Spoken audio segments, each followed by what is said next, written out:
Hello, everyone, and welcome back to the Wunder Wisdom Podcast.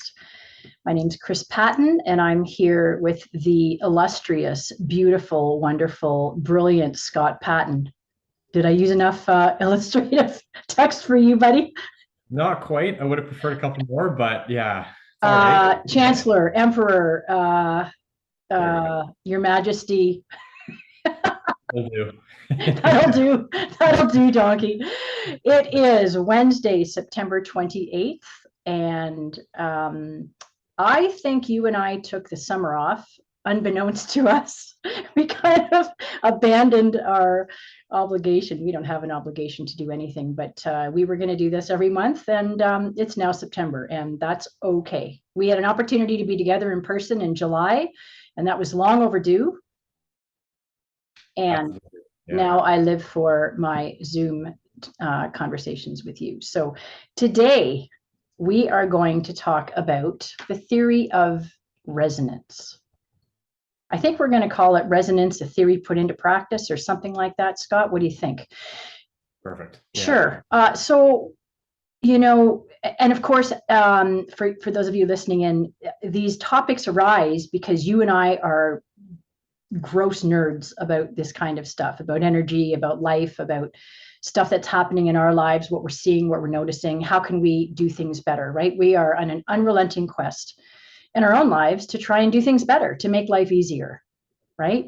And we're both lifelong learners and seekers of knowledge and information, and we follow really cool people. And I don't have to justify anything that we're going to talk about, except that that is the fruit of what we deliver in these podcasts. And it comes from natural conversations that you and I have. And then suddenly you or I will say, okay, let's do a podcast on this because it seems timely and relevant and could be helpful. Absolutely. Okay, cool. Okay. And I was thinking about how to bring people into this theory. I mean, the word resonate is now part of mainstream conversation. It's used more and more, in other words, and people say, you know, if this resonates with you, then da da da, you know, A, B, or C. And so what does that mean? You know, what does resonance even mean? And I felt it was important enough to write an article, and I did a couple ago, called How to Know What Is Right for You, a 3-step process that I had published through My Brains magazine connection. And so what I thought was useful, because we try to be useful, right? We try to be relevant, timely, and helpful, was about decision making. Like how to make better decisions in our lives when there's so many choices now. There's so many options, there's so many choices, and they come at us hard and fast and constant with our, I'm going to say addiction, but with our connection to technology and everything that we do in life. It's, you know, yesterday, thank you very much. And so, you know, what's the best way to weigh and measure ways that we can make better decisions for ourselves that will not only benefit us, but everybody else. Right. And so I have talked long enough. I will get into what the article said, but thoughts, introductory thoughts that you might have had, Scott. It's hard to add on to that, honestly, not to be cheesy, but that was incredibly well said. I think that's why I like you. The ironic thing about us doing a podcast about these things are the experience of resonance is what we're really talking about. It's something which every human being has. There's a lot of different ways that we can say it, you know, you vibe with this person or something like that. But right. We all know that we have the experience of resonating or vibing with things. And because we have that experience, it's real. You know, that which is real is what we experience. And so the interesting part that I think we try to get into is trying to understand really what that is. Can I just stop you on that point? Sure, absolutely. Sorry. No problem. Because it's relevant to that. So what is real is what we feel, right? We can entertain, correct me if I'm wrong, in my life, we can entertain ideas and thoughts, but until we bring it down into our life and really experience it, feel it, there's probably other synonyms for those words, it's not real for us. I know I was just thinking about this today. That's perfect. Yeah. There's a saying which kind of goes around: your brain is encased in a dark skull. That is, with our senses, we take in the information from the world, we deconstruct it, and then in our brain, which is in this dark casing, we then reconstruct the world, right? So naturally, thinking is an abstraction of reality. Thinking is not reality. Right. So in that vein, it's like the brain is the GPS. It's trying on, okay, this seems to be where you are at this point, right? We're trying to make sense of so many things that come at us every day, right? Through our senses. Exactly, Okay. exactly. And it's very helpful. I've said this before on the podcast. I believe it's a guy, Alfred North or Whitehead or something like that. But the reason for thinking is that your thoughts die and you don't. It's a very valuable thing to be able to abstract reality. You play with different scenarios, so you don't actually have to act them out, kind of thing. Like that, obviously, you know, there's a lot of reasons for thinking, but I mean, we all know that we can think about things which don't reflect reality, right? And so On that note, sorry, I'm doing a lot of this. It's probably oh, very rude, geez. but we spend a lot of time thinking into the future and thinking into the past. So it's worry and regret. So you know what I mean? So there is the non-reality part. But again, it's like the GPS. It's trying to help position us to where we can be most effective, I think, in the now moment, because the power is in the now, right? We know that. Eckhart Tolle. Yeah, absolutely. It's thinking is but a tool. It is a tool. When it's used properly, I think it's incredibly helpful. I think, ironically, I think it's incredibly helpful. Yeah. There's a quote from Carl Jung, probably one of the most famous psychologists of all time, and it's one of my favorite quotes of all time. He says, "Intellectualism," so let's say thinking a lot. Intellectualism is the common cover-up for fear of direct experience. Whoa. And what it really highlights and elucidates is that when we think about things, we're not directly experiencing it. So, a very easy way for everyone to understand that quote: think about putting your hand on a hot stove, right? Think about it, imagine it. Now, actually put your hand on a hot stove. Those are two different things. One is an imagination and abstraction, in some sense, very real. One is a very real, direct experience with it, right? So, thinking is a tool, but when we confuse kind of signs and symbols for reality, then we actually lose touch with reality. So, Wow. yeah. Yeah, and we've said it many times, and again, not to throw the bathwater or the baby out with the bathwater, is there's a job for our brain, and Totally. it's exactly that.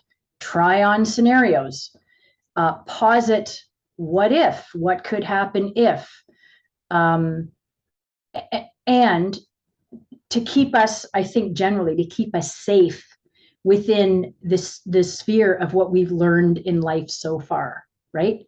Like, remember, Dumbo, you did this and this happened and it wasn't pretty. Totally. Or, hey, dude, you rocked this out. So maybe you want to take this in this direction, right? This is Yeah. the brain's capability and job. It is totally the GPS. But to have the final say, no, it's the idea generator, it's the thought generator, right? There's another capacity that we have that is the right way to make decisions for us. Yeah, Albert Einstein, I mean, you could argue one of the greatest thinkers of all time. Obviously, he's famous for being a physicist, but in terms of his philosophy, it's, I mean, legendary, special, hard to put him into a box of words. Albert Einstein once said, "Intuition is a sacred gift, and the rational mind is a faithful servant." Say And it again. That is so beautiful. it is wonderful. Intuition is the sacred gift, and the rational mind is the faithful servant.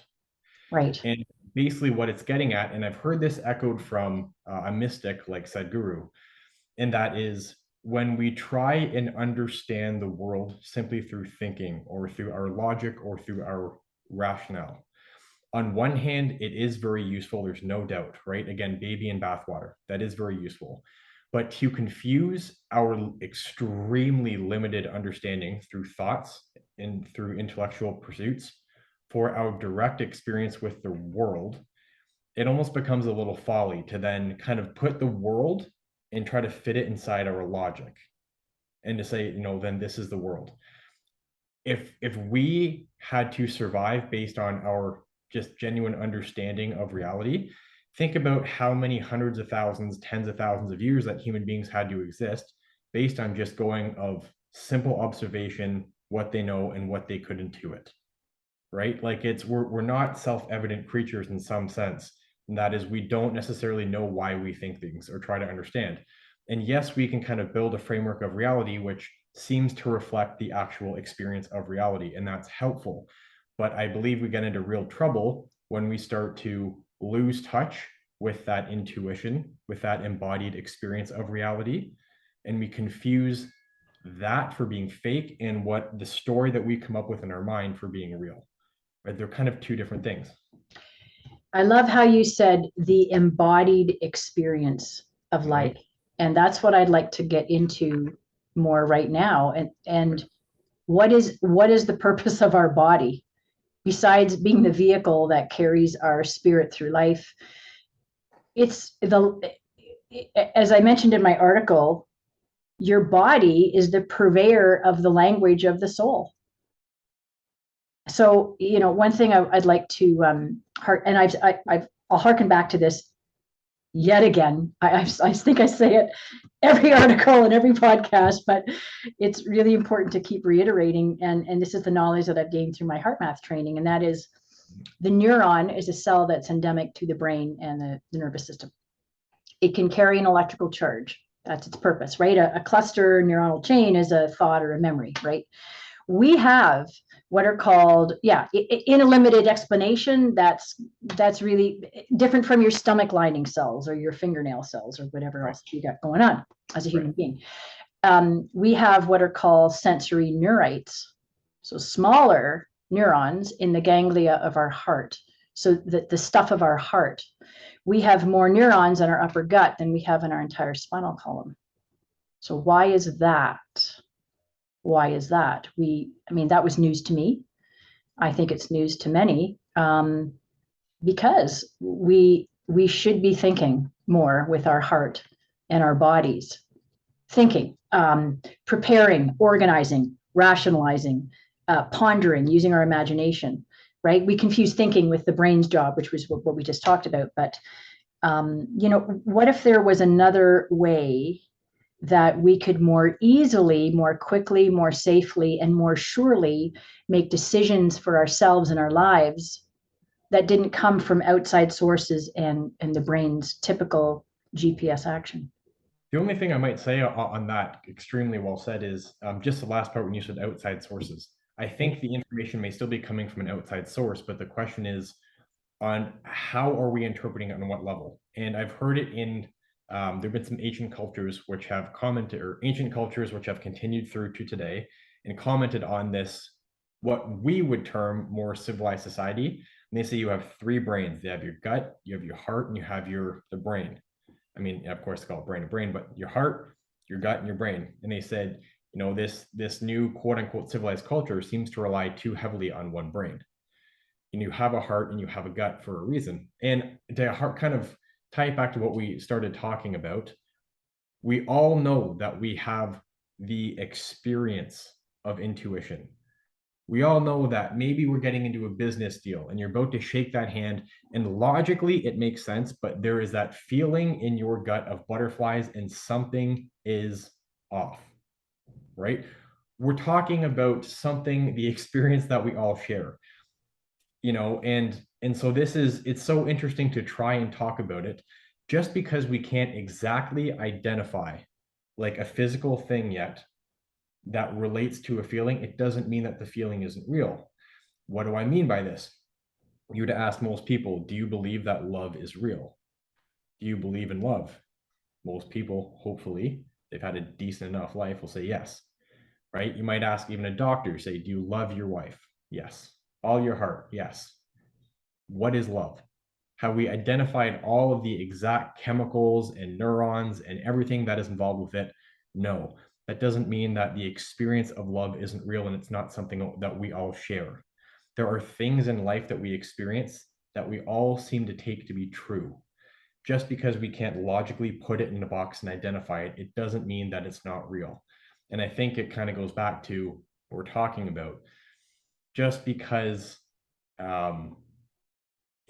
it's not just because, but if we confuse what we can understand logically and identify and put under a microscope with things we directly experience, one's kind of an abstraction of reality, and one is the direct human experience.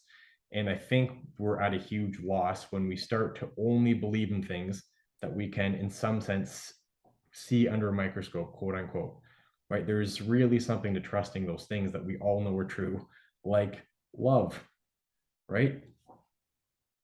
100%. I'm sitting here thinking, you just, the way you put things into words is just so, you make it understandable, and that's awesome. I think we've created things like science to give us the best explanation of what's going on here in the broader sense of life. Totally. A million times deeper than we are consciously aware of every day. And I think we have many shared experiences as human beings. But what we're talking about is that unique flavor that we bring to our own experience of life, right? This is us. We are unique. We are a wholly different blend of things than you and I, than my brother and sister and my friend. That, just because there's something similar that draws us together, we have an element that gives us the good relationship, right? And sometimes we don't question that. We don't have to. It's there, right? We know what it is. But at the same time, to say that everything is for everybody, I mean, we all know that. That's utter nonsense. We all react or respond uniquely to every experience in life, whether it's our health, our wealth, our well-being, that kind of thing, right? And so an important thing, obviously, to get to know then within our own unique status is to get to know our own communication system within. So you mentioned the body sensations when you meet somebody, what's happening, to have that conscious check-in when you have a new experience. Is this good, with the safety question in mind? Is this good for me? Does this person make me feel good just standing there? Right. And you and I know what that is. That's the heart field. We're resonating our heart field, and we're taking in another person's heart, which communicates many things. Mm-hmm. But the point is for all of us to get to know what our unique signals are, like, the stomach. And I know for me, it's my upper gut, and it's whether it's feeling shaken up. Mm-hmm. I can't even say butterflies. I don't know, but it's that shake up. It's and then when I leave somebody, how's my body feeling? Do I feel drained? Do I feel like on edge in some way? And then I know what's happened with that person. So it's when we feel that completeness, that wholeness, that safety. This is a safety thing, right? Am I safe with this person? Am I safe in this place? Am I safe doing this thing? Right? We can't rely on something else to tell us whether we're safe. It's a situational body soul thing. What do you think of that? Yeah. Dr. Stephen Porges, the father of polyvagal theory, or founder of it, he calls it neuroception. Love it. What it is when your nervous system is detecting something that consciously you aren't quite picking up. And I mentioned this on a lot of podcasts, but it's just really helpful to know. The conscious mind, or our conscious selves, can handle up to about 100 bits of information. At the exact same time, our subconscious mind is handling either million or billion bits of information. Right. There is like literally millions to billions times more going on in our subconscious than there is in our conscious. So if we relied on our conscious simply, there's no possible way that a human organism could ever exist. And there's a good metaphor that I like to use involving Amazon. So everyone knows Jeff Bezos is the CEO of Amazon. And you got to wonder how, a CEO, one man, could make decisions on behalf of a global enterprise. And the reason that I bring this up is because if he had to literally know every single detail of every single order in every single warehouse, in every single truck, yada, yada, yada, to make a decision, there's no possible way in a million light years that he could ever do that. All that information has to constantly be summarized and summarized and summarized and summarized by the time it gets to Jeff Bezos, right? When you summarize something or you patterns, trends, paradigms, right? Exactly, and they are still representative of the detail. The point that I'm getting to is when we have our subconscious mind processing millions and billions of bits of information, yet our conscious mind, when we're thinking, we can only handle like 100. It can't feed us all of that data, all of the information. It has to sift and sort through all that data, kind of amalgamate it and summarize it into something that we can understand in the moment and utilize. Yes. That's called a feeling. That's called a sensation. It's called neuroception, right? Life is too complicated for us to try and kind of linear conscious mind thinking. So when we're detecting these things, it's real. There is something inside us that is a genuine data collector. It's collecting all the information. It's making meaning and understanding of it, and it's feeding it to us in a very easy to understand, digestible, real-time way. So you don't have to become a computer and try and sift through a billion data points just to know, should I engage with this human being or not? Right. God, Scott, that was brilliant. Just so succinct. Thank you very much. And just for clarification, we have a conscious mind, and that is the outward thinking. We're talking. It's the thinking, the planning, the organizing, the all of that, which happens mostly in the prefrontal cortex, which is the last evolutionary layer of our brain. The gray matter, and it's the place of our higher reasoning, and which isn't everything. It makes the best of what we consciously think and what we know.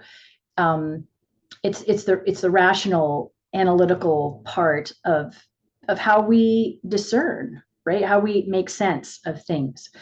And then, of course, the subconscious, which you're talking about, is more the body, the intelligence in the cells. I like to think of it that way. Whether that's true or not, I don't know.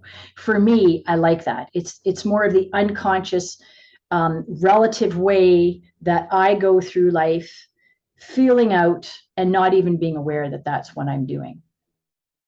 Yeah. So, I mean, I am 26 years old, right? So, I mean, my thinking me has been developing for 26 years.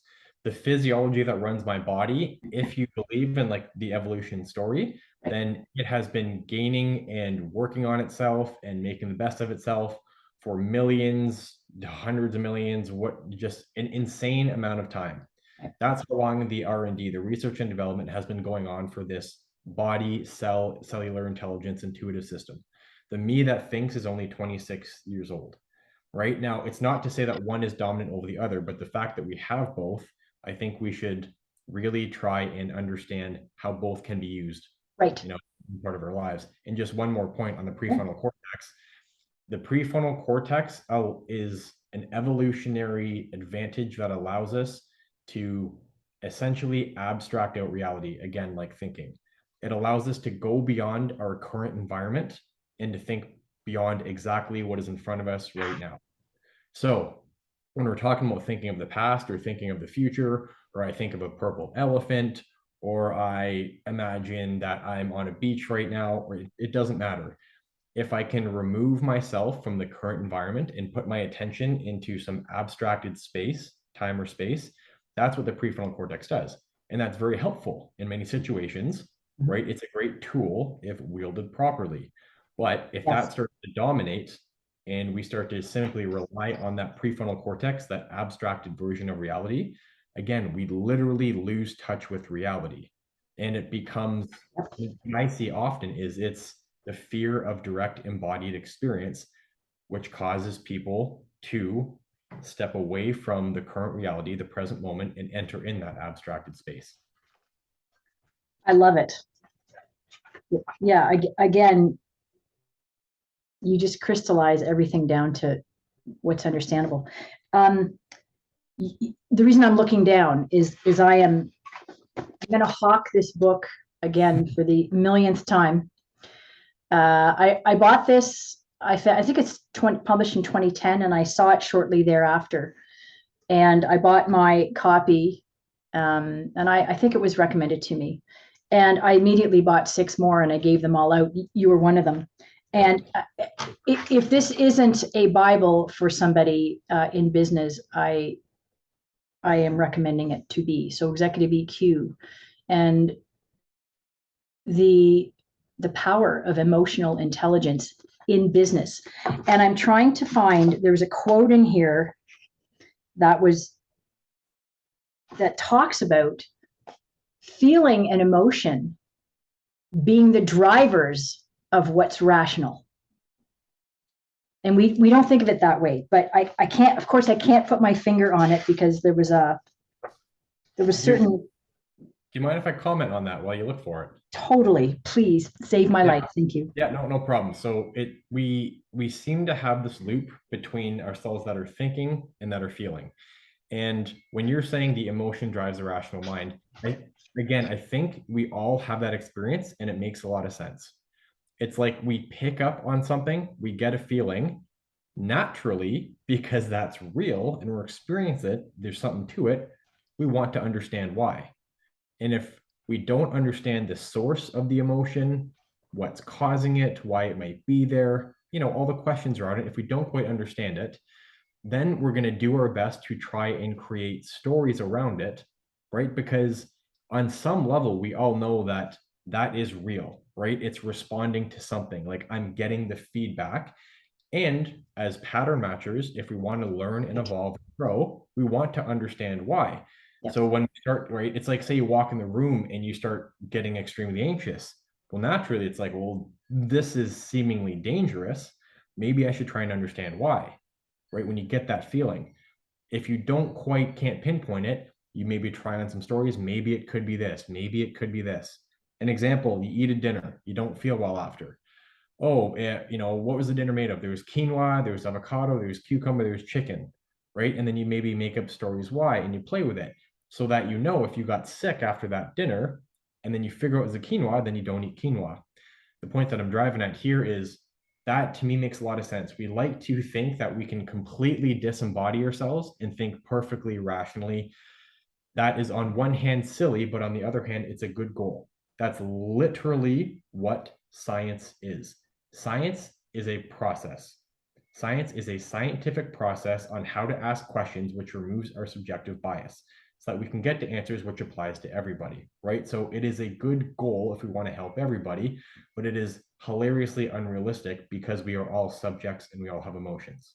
So it's helpful to understand that when we create stories, the rational mind trying to understand our feelings, again, they are abstractions, they are thoughts. They might mimic reality pretty well, but I hearken the fool who thinks that their abstracted version of reality, aka their thoughts, perfectly matches reality. 100% of the time. Hell no. No. Hell no.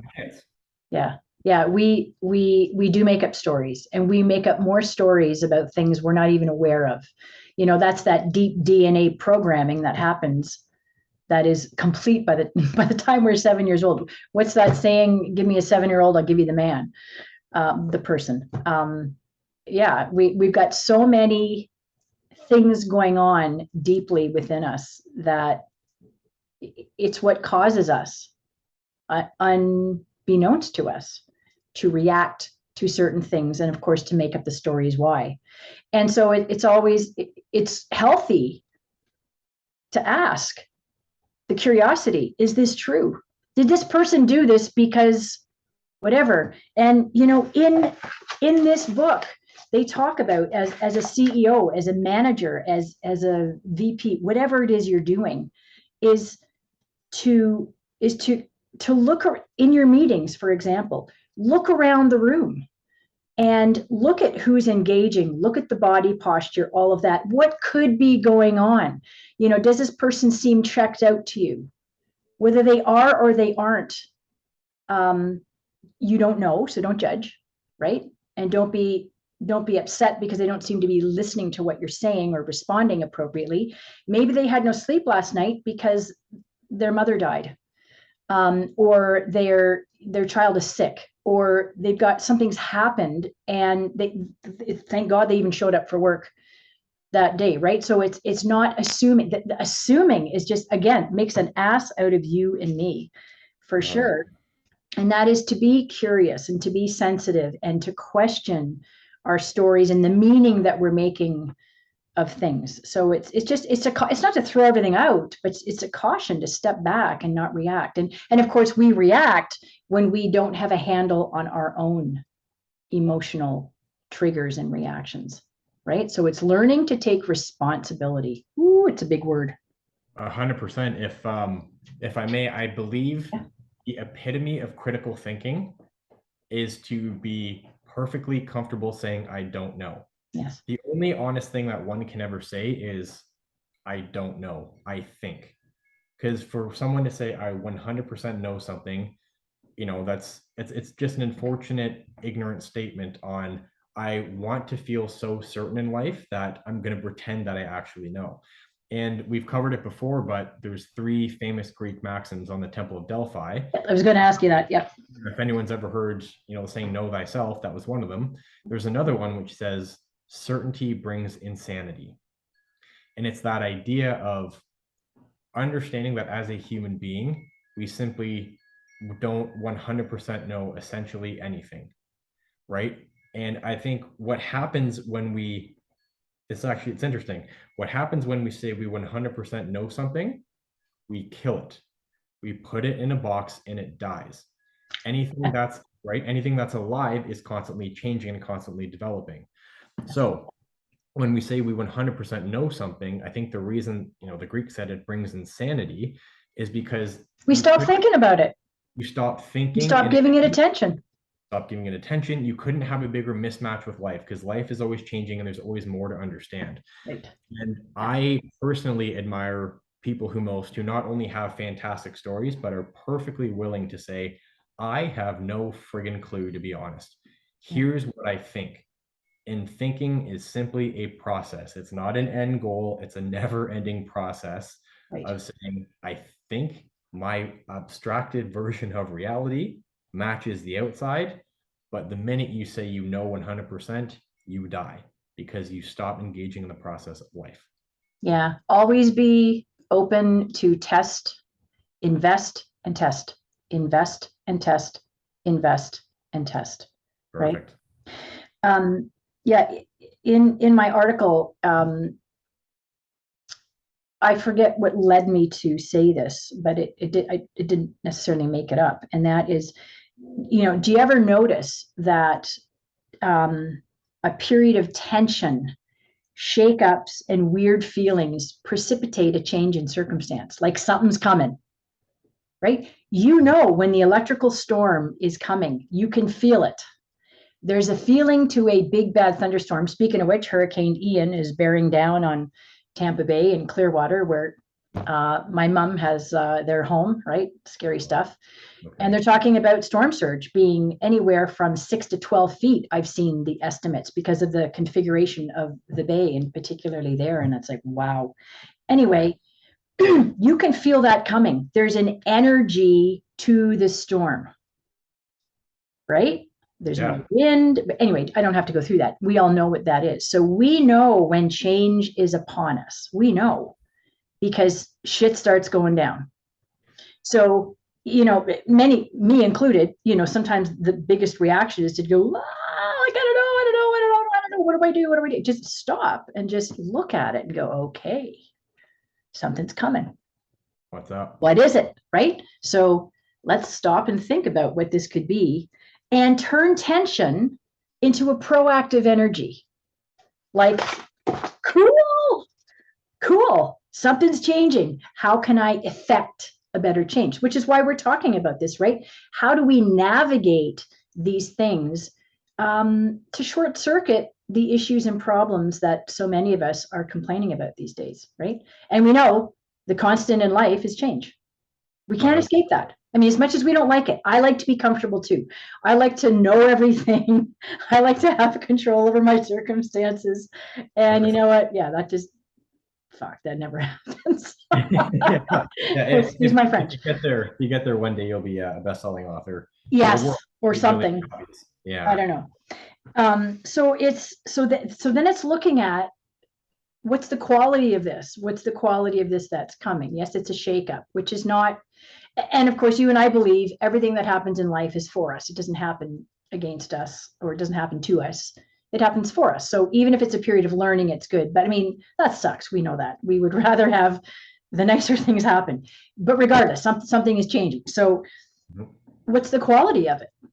Right? What's the quality of that resonance, which takes us right back to what's the energy of it without being any woo-woo spiritual meaning, the thunderstorm.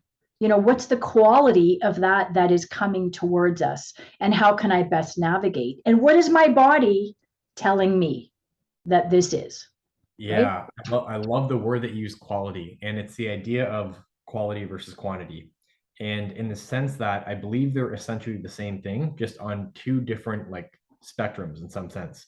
So again, when we're talking about, we can feel, we have a certain feeling or sensation or a perception, right? We know we have that kind of feeling or sensation where something's up, something's moving, something's changing. Something's up. Yeah, what's up? Yeah, what's up? Again, with our bodies, estimated 50 trillion cells and all the crazy complexity of their body, it means that all of these cellular, as you said, the cellular intelligence is picking up on something, right? There probably is a way to quantify that in terms of numbers and all the molecules involved, but it's impossible for us. Somebody has. Yeah, well, that all gets summarized, all that quantity, into a qualitative feeling, which again, you can actually make use of. Because you had to understand exactly what it meant for the kajillion, bajillion, nillion, whatever amount of molecules that are involved with your ability to perceive reality. How many was that? Exactly a kajillion, bajillion, a million, I believe I said. Kajillion, manillion? Awesome. Yeah. We should write a song about that. It gets summarized into a qualitative feeling, which is the experience of a human being. And I really like the saying, things don't come out of the oblivion, they come out of the oblivious. And this is where I believe sensitivity plays a huge role. Ooh, right? That's a good one. I've not heard that. Things don't come out of the oblivion, they come out of the oblivious. And that is, you have the most valuable, unbelievably divinely built instrument, machine, receptor that's called your human body. Super organic computer. Yeah, a super organic biocomputer, exactly. Organic bio supercomputer. Anyway, the point is, if you can train your sensitivity, you can catch things earlier. So let's say we just take a couple of assumptions. One, that you are connected with reality. What that means in a broad sense. Two, you have the most precisely tuned instrument that is connected with reality. Kind of, let's say they'll just call 1 and 2 the same thing. And then 3, you as a conscious being have an ability to practice that sensitivity. And so with that qualitative energy that comes with things are changing, you can't read the future. You might not know what's coming, but at least you can find some stability kind of in that storm, prepare yourself, and put yourself in the best possible situation for whatever happens, Right. So when you evaluate, so what we're talking about here is evaluating and discerning the feeling. And you could put it into one of two camps. Does this feel good or does this feel bad? Right. And I think you'd agree with me if I said, if this feels right, it is. And if it feels wrong, it is. The only thing and then apply, and then apply the reasoning around why would I think that? I think you can get into a little bit of a trouble doing that. And that is, I think the minute you start labeling life as good or bad, you're missing the mark. For example, let's say you make $50,000 a year and you want to make $100,000 a year. Okay. You start getting a weird feeling, feels uncomfortable, and then you get fired, right? That's scary. It feels terrifying, yada, yada, yada. What if that was the only possible way that you were free and open to then pursue a job that will give you $100,000 a year, right? So it's maybe just a small story, but the only point is, one, you don't understand how reality works. And two, if you really want a dream to come true, there's going to be a lot of things happening on a lot of different fronts, well beyond your ability to consciously perceive it or understand it all. The point is, when we start labeling our feelings as good or bad, I think then what we're doing is the rational mind is taking over and trying to categorize and understand life, as Right. opposed to simply seeing, okay, this is simply an emotion. I would personally say don't label it, just simply witness it and then try and pattern match. But however, when we're saying the good or bad feeling, I think the whole part of the process is to learn how to understand our feelings and emotions. It's not to get rid of them, it's not let them rule our lives. So perhaps it is to pattern match. And what you might start to understand is when things feel uncomfortable, it doesn't mean they're bad. In the Right. same way, when things are exciting, it doesn't mean it's good. You might have just gotten worked over in Vegas by someone who's very slick and you're excited, and then you go, oh my God, there's no more money in my bank account. Right. So simply, I would say not necessarily defining things are good and bad, but having the wherewithal to go with the process of life and try to understand when you feel good or bad, what does that mean? What has it meant in the past, and not attach to it too much. Yeah. That was beautiful. You totally schooled me. You're absolutely right. Is life is going to come, and to ride it, right? It's the matrix, right? Dodge, weave, serpentine, do whatever you need to do and try to keep the wheels on. Do you remember I believe it's a fable, but it's either a fable or a true story, but anyway, it gets reported around a lot, and it's about there's a man who has a son, and he's trying to teach his son how to ride a horse. Son falls off the horse and breaks his leg. Right. And everyone's going, oh my God, so sad, so sad. His son broke his leg. This is terrible. And the dad's like, I don't know if this is good or bad. It just is. Right. Who the hell knows why? Kid has a broken leg, terrible. Well, it's like the story goes, the next day or next week, army comes by and it's rounding up all of the healthy males to go fight in a war. And it's kind of an otis to the thing. Again, when we try and fit the world into our abstracted, extremely limited logic and understanding, then we're going to be screwed, right? To try and think we can understand the world. There's something beyond it, which is like, look, it's vulnerable, but also wise to say, I don't understand exactly why things happen. It's a conscious choice to say life is happening for me, right? We don't know that for sure. We're making a conscious choice to believe in that. And as such, that then orients us to find ways to make situations work the best that they possibly can. To me, it's so far removed from woo-woo, and it's as close to practicality as one can go, Wow. I almost don't know what to say to you. I had an idea and then it just left as quickly as it came in. But you trust and faith in life, God, the universe, the creator, the source, whatever you think is the organizing force of all of this. There is a deep intelligence. Even when chaos appears to be present, there's a wider system in place, right? And you're right. And to really, that's a tough one. That's a tough one. But it is the way to go, is to accept that what is happening for me is for my highest good. Right? And everything that happens for us, as everything does, is designed to teach us, to give us an experience that we came here to experience. We've talked about this too, the destiny, fate, choice, free will thing. Mm-hmm. And to me, it's a dance.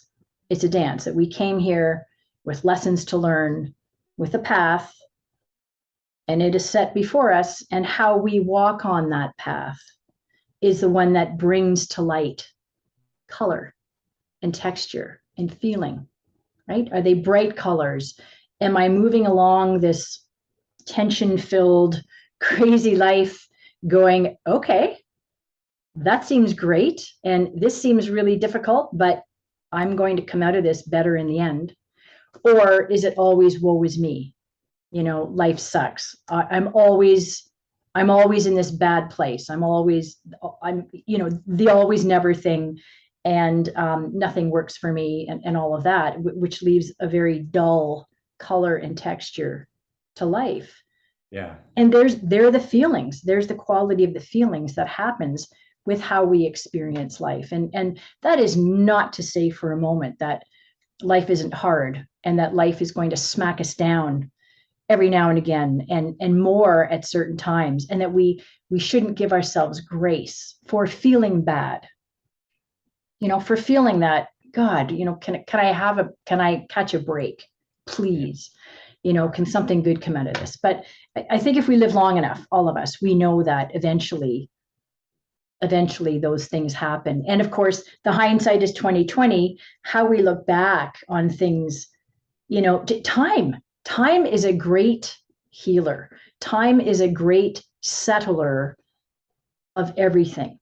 And eventually we see, I had to come out of this situation in order to have a better one.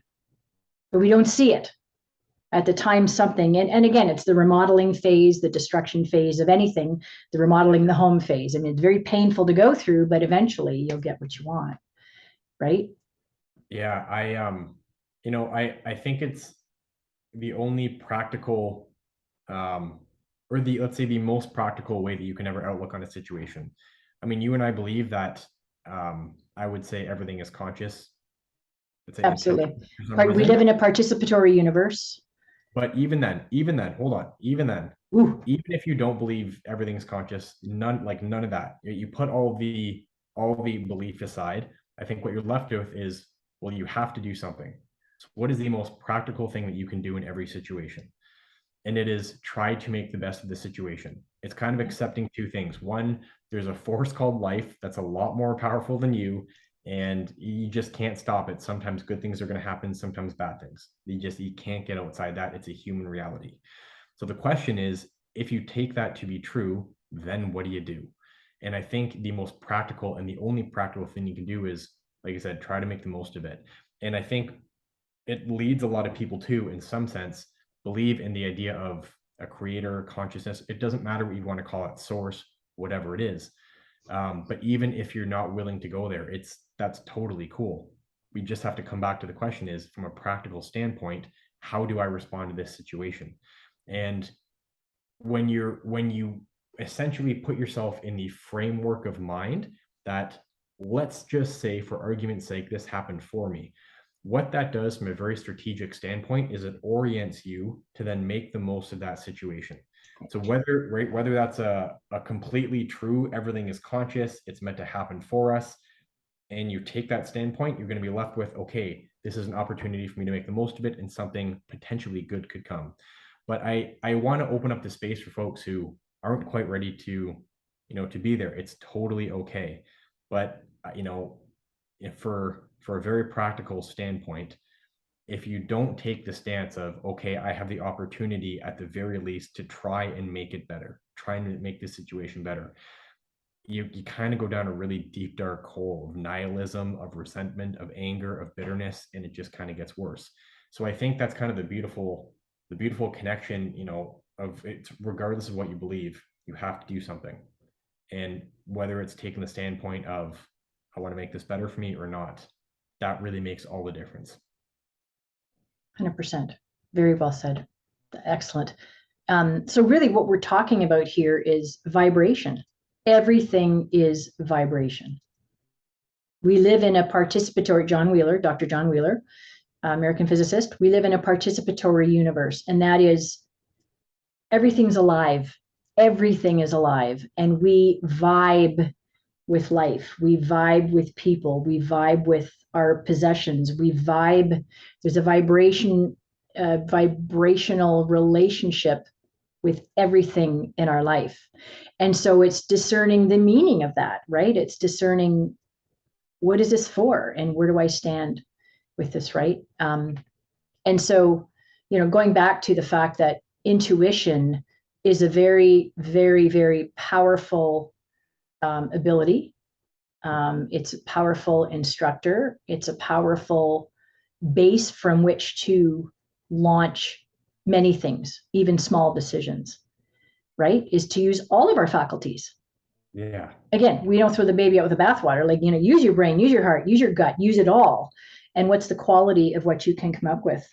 This is not the quote I was looking for. Of course, you can never find it when you actually have to. But this is a good one. Comes from Jeffrey Pfeffer, who's at the Stanford Graduate School of Business. In the so-called information age, a list of individual attributes providing power and influence is more likely to begin with great genius or intellect than with such characteristics as energy, strength, and endurance. But such emphasis would be misplaced. The top characteristic for acquiring and holding great power in organizations is energy, endurance, and stamina. So in business, we talk about soft skills, foundational skills, bedrock skills, all of those things. And for a long time, we prized, and this is what we do as humans, we test these ideas that come in, right? And we live them. We have to live them for a time until we can get on to the next thing that makes sense. It's like science. It's an ever evolving, growing, blossoming field of knowledge, right? So we do these things. So we've learned, throughout the latter half of the last century that to just rely solely on the brain and the rational, analytical, bottom line thinking is the way to carry on business, for example, or even in your own life, is not the complete picture. And so what intuition drives the decisions. So how does it feel first? Now what can we do? There's just so much good stuff here. You know what that reminds me of, if I can hop in? Yeah. I'm sure most people are familiar with the word sin. Now, yes. Very much in a religious context, but sin originally was an archery term that involved kind of hitting the mark. And the reason that I bring it up is it kind of has the idea with direction. As human beings, we know we move into the future and we kind of point our compass in a direction, right? Like we move forward, obviously in a certain direction. Mm-hmm. The reason that I bring it up is when we talk about intelligence will build the vehicle to get you there faster and more efficiently. The foundational underlying question is, where are you going? And how do you drive it? And I think this is where a lot of the emotional aspect comes in. Relying just on intelligence is not how to do it, because again, you can build a super fast car that has unbelievable gas mileage, right? It's effective, it's efficient. If you have a goal, intelligence will make it more effective and efficient to get there. But if you don't orient your compass properly, you might drive off a mountain, and you might even do that faster, right? It might lead to the end of the species quicker. Intelligence built the atomic bomb, which could literally wipe out everyone on this planet. So the idea of just because you can do something effectively and efficiently, right, that takes great intelligence, doesn't mean it's the good thing or the right thing or the thing you should be doing. Right. Right? It's very important for business. You can use your intelligence to get anywhere more effectively and more efficiently. The question is, are you sure that's where you want to be going? Right. You can't just rely on intelligence because it's a very limited system. And this is why you have the great thinkers like Einstein who say intuition is a sacred gift and the rational mind is a faithful servant, right? There's a part of you, which I wholeheartedly believe, that has been part of all of us. It's been developing over millions, billions of years, call it cellular intelligence, intuition, whatever you want, that has an idea about direction. It's why the idea of sin, the idea of direction, where are you going, it's so deeply built into us because we can use our brain to get there faster, perhaps, but we have to ask the question, are we sure we're heading the right direction? Right. Because the scariest thing might be actually getting there. True. How many of us have had that experience? It was occurring to me to say when you were saying that, never mind. Anyway, that period. That very well said. Well, no, I will say it. I just didn't want to go down another tangent and open another door and take us off talking about resonance. But there's a whole bunch of ancient wisdom and knowledge that comes with our humanity that is cellular deep. Right? Now that's a very, I don't know, woo-woo idea. And the other thing is how we interact Well, it isn't woo-woo at all, but how we interact with our quantum field. How do we draw in wisdom that we wouldn't otherwise carry or decipher in our own life, right? It's opening the gate to that. I want to read this before I can't, because I love this book. I could just read the whole book. One day I'm just going to get on here and just read the book. No, I won't. Don't worry. Okay, It's called Feelings Are Indispensable for Insight and Good Judgment. And this is on a chapter called Emotional Honesty. This kind of practical intuition. And by the way, we've talked about intelligence. What is intelligence? We often just equate it with IQ, right? In which your brain, but there's emotional intelligence. There's all kinds of other experiential intelligence. So what is that? Maybe we'll talk about that next time. So this kind of practical intuition is a felt sense, an intelligent feeling of inner knowing, right? That's what intuition is. And there's good evidence that what you feel is not at odds with insight and good judgment. It is indispensable for insight and good judgment. Emotions complement reason, but do not require its rationalizations. Emotions offer us an intuitive, pre-reflective logic, and one that can be bought into, and one that can be brought into the open upon reflection and made explicit. Emotions are the driving force of a life well lived. So again, there's the holistic idea of what is intelligence. Is it people who come up with crazy, deep knowledge that some of us can't comprehend with our mind? Is that intelligence? Or is intelligence, somebody who lives a whole and complete and very balanced, centered life? It is neither of those. It's all of it. It's right. It's what the best life is for you, to me, is intelligence. Right? It's applying what you know and who you are in a sane sense, and to derive meaning, right? And to live your values and all of that. To me, that's what intelligence is. I'm right there with you, in a very basic sense, to make a good life for you, right? To somehow find your place inside the world and make a good life for you. If that's not intelligence, I don't know what is, right? You can, and perhaps it's a good thing for people to contemplate on their own. The idea that you can, sorry, this is a little dark, but you can make an extremely complicated torture device for yourself. And you can spend all day, every day, beating yourself up and abusing yourself in a very sophisticated, complex, and intelligent way. And you might say that's intelligence, but the question leads to, why would you do it at all? And right, again, there's the practical part of it, right? It has to be practical.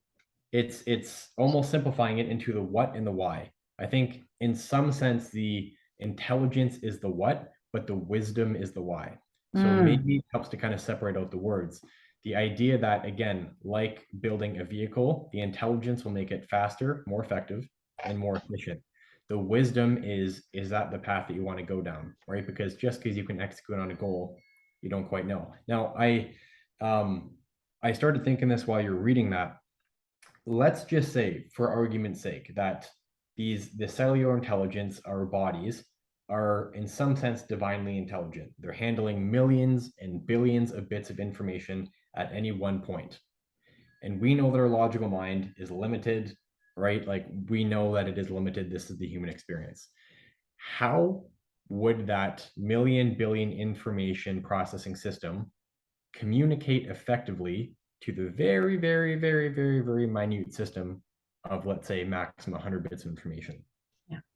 It's really something to think about, right? So when we're talking about emotions, intuitions, feelings, sensations, perceptions, how else could a system of extreme complexity generate a signal that you can understand? Yes. Yeah, this fits right in. Thank you for that. Emotions bestow meaning on the circumstances of our lives. Rather than being disturbances or intrusions, they serve as the heart of our existence, infusing it with richness and providing the systems of meanings and values within which our lives and work either grow and thrive or stagnate and die. emotion, not reason, is also what moves us to face the deep and central questions of our existence. So again, why do we do anything? Why are we here? Who are we and why are we here? The big questions in life. And we express this through every avenue of our life, in all relationships, with our work, with our family, with our lovers, with our money, with our, it goes on and on and on, right? Is how do we express our values and our meaning? And this comes from, and I'm going to take us right back to where we started, is what is real? Totally. Like, go to semantics of things, and we might argue about semantics, but at the end of the day, my feeling, what makes something real for me, is unique to me, just like it's going to be unique to you. And it doesn't make the lesson any less valuable, right? My take and my experience, I'm going to interpret it, and I'm allowed to, just like you are.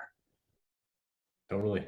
Right. So it's meaning. It's what do we value? How are we expressing all of that? And again, feelings, emotions, resonance, and that the idea of sympathetic resonance, right? So it's not the resonance that cancels each other out, right? That's dissonant resonance, right? And sympathetic resonance is something that vibes the same as something else. Is that fair to say, to make it understandable?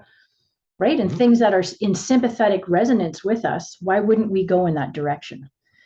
Right? So there's something that has meaning for us, something that we vibe with, is something that we agree with somehow. Right? The path is going to be easier, man. Take that one. Yeah, right? Why make it complicated?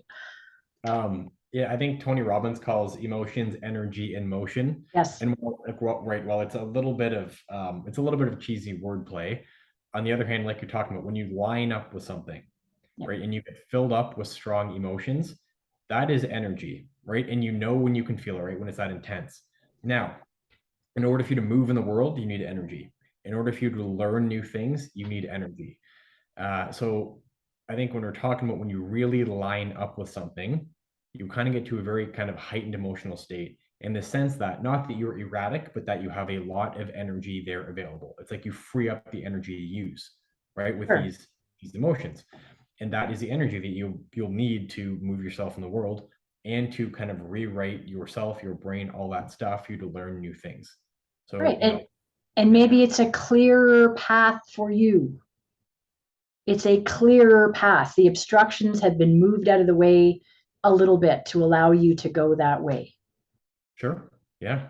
And maybe that's what this whole discussion has been about. How to open that path, make it easier. Just make it easier, man. Like, honestly.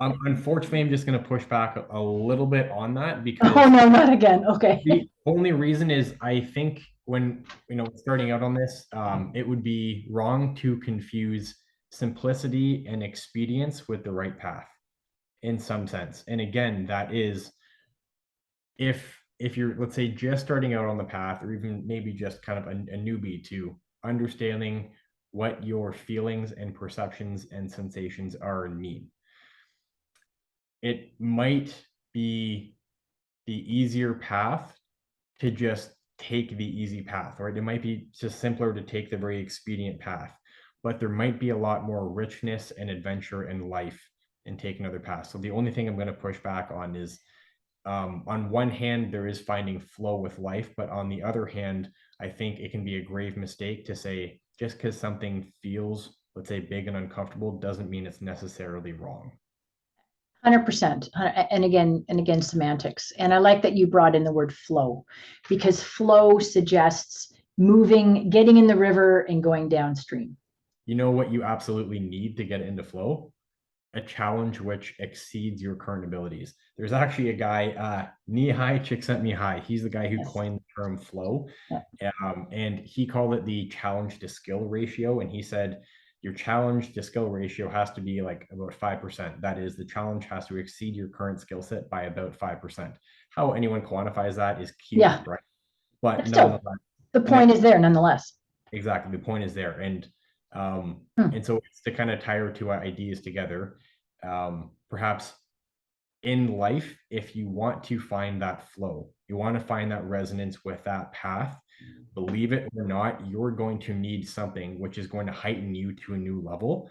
And that at first might feel uncomfortable. And in fact, when you watch a brain or like an EEG of someone who's about to get into flow, it starts off chaotic and has to be a little crazy, and then one drops in.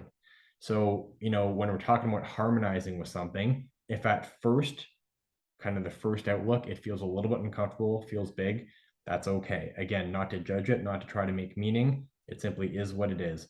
But know that the greater the chaos, the greater the opportunity to really drop down in an orderly flow. That's kind of the necessary part of it. Yeah. In other words, rise to the occasion. Right. Rise to the occasion. And in going back to tension, using tension proactively. Right. And as you are an athlete, as am I. It's turning that nervous tension into a different thing, and that is excitement for what you're going to do. This is big. This is my opportunity. This is a way my body's turning on. This is a good thing. I'm ready. It's to reframe it a little bit, I think. So yeah. So how do we kind of cap off? We went down many pathways today, my friend. All good. Very rich discussion of decisions, where to go, how to discern, what's maybe going on. So resonance, yeah, is what do we vibe with? What are we? I don't know. I think the human experience, if we're just being honest with ourselves and like what we know that we've experienced, we have feelings, sensations, perceptions, we have intuitions, and we have the rational mind. And perhaps if we just start with very basic assumptions, that is, we don't know everything, we can't, life is going to happen to us, but we've been given tools and gifts and skills. And so if we simply allow ourselves and pay attention enough to the various skills and tools that we have, life is going to come at us. But the more that we work to understand the process of our feelings, sensations, perceptions, mind, then we simply become more and more masters of life. It's not one is bad, one is good. It's not this is bad, this is good. It's kind of sticking with it and engaging in the process of life, utilizing all the tools and trying to understand, while trying not to label things as they happen, because if there's one certain thing is that we don't really know what's going on. So do your best with the tools that you have, all of them. All of them.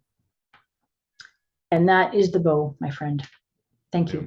Thank you for schooling me today. Thank you for bringing information into more light for broader consideration. Thank you for your brilliance today, and for a great conversation that I feel really good about. So if you're still with us, everybody, thank you for staying to the end. Thank you for listening. Maybe there was something today that a spark, a new idea, something that might set you on another path, or maybe it helped. Maybe you had a question in your mind or a decision that you have to make, and maybe now the way feels easier. I mean, life is full of miracles and magic. And this, in my view, is how we create possibilities and opportunities for magic and miracles to come. So all the best. Scott and I will be back whenever we damn well feel like it. So again, thanks for being here. Thank you, Scott. Take good care, everyone, and use all your tools. See you next time.